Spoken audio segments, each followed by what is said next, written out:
What's going on, everybody? All right, so today I want to talk about the problems that the Flush brought to DC with the multiverse. As always, hit that subscribe and let's get into it. All right, so look, after rewatching it, there's a few things that I analyzed and I just, looked a little bit deeper, and I was like, okay, a lot of things are unexplainable, but at the same time, they just leave you on the edge because it's like, okay, this can, connect some way or another way. It's a mess. Let's put it that way. The Flash caused a mess within the multiverse. What they're trying to do to the Snyderverse. We'll get into that right now. But first things first, I like that they brought back Michael Keaton and he reprised his role as Batman. That was good.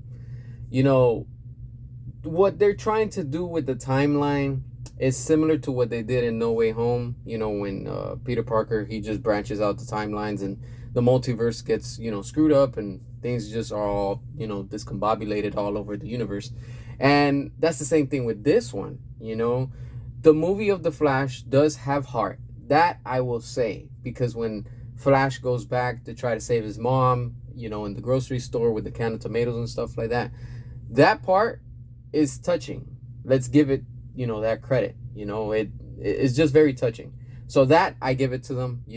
They gave, a hell of a performance with that. So it does have heart. It does have a lot of jokes and a lot of comedy that I'm not, a fan of. It's just unnecessary jokes. I like how they try to connect the Keaton, with the Tim Burton universe and try to throw it and incorporate it within, at the time, the DCEU, because of course it's opening, timelines and it's just screwing everything up, all over the multiverse. And clearly you can see that James Gunn gave notes. There's no and, ifs, or buts. We literally could see what's happening in the movie because of course we see Supergirl, she gets taken out. Michael Keaton gets taken out.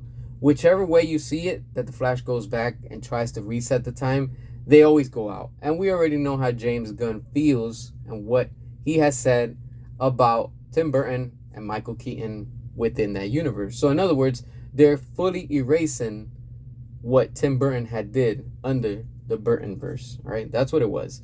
We can clearly see that every way, shape, and form, Zod takes out, Superman, and Baby Kal-El doesn't survive. So they're clearly trying to get away from the Snyderverse, but you can see the Flash, he's still talking about it.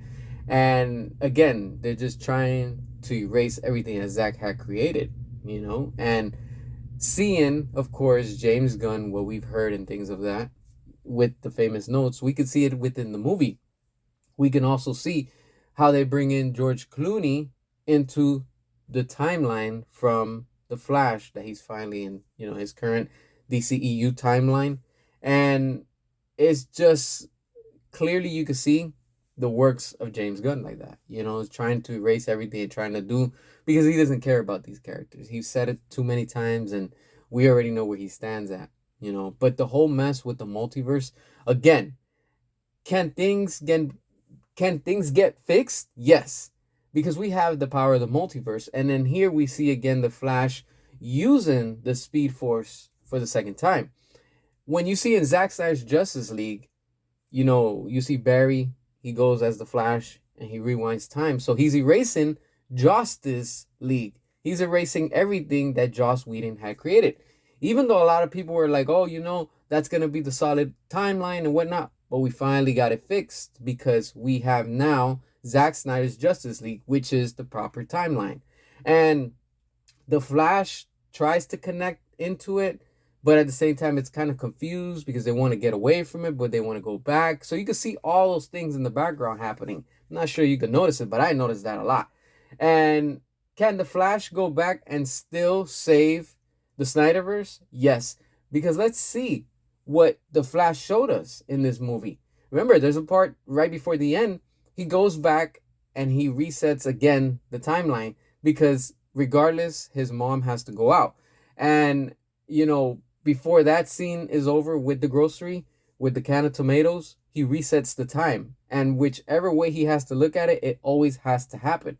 So if he did those two things, do you think that he can't go back and again use the power of the multiverse with the Speed Force and rewind time to unwind everything with all this mess that's going on? Like Michael Keaton's Batman said, this spaghetti timeline. Yeah, he can. He can go back and he can fix all that. The same way that James Gunn is using the Flash with, what he did. I'm sure he passed those notes to Andy Muschietti and he was like, hey, look, we have to erase it because we're going to be introducing our DCU reboot. And remember, this was supposed to be the whole thing to reset it and stuff like that, which it leaves it pending. It doesn't explain that it's fully erasing the Snyderverse, but they're trying to get away with it. And of course, seeing now with the trailer of Peacemaker, they're opening the door again to the multiverse. They're trying to be like Marvel and stuff like that. But at the same time, we're seeing that now they're going to have two Peacemakers.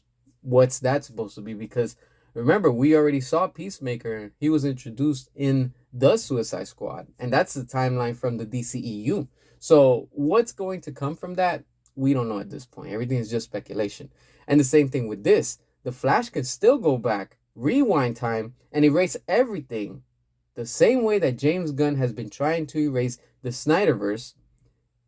The same way that Zack can use, once again, like he did with Joss Whedon, to rewind time and fix that timeline, which was Justice League. The same thing can be done to James Gunn's timeline. All that could be erased with the power of the multiverse, with the Flash using the Speed Force and stuff.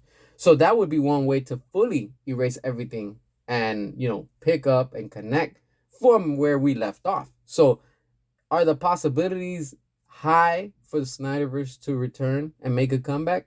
Hell yeah.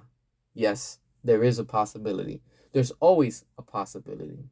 And like Ben Affleck said, anything is possible. Again, we will stop at nothing because we will continue to fight and ask the studio until we get what we want. What are your thoughts? Hit that subscribe, and until next time.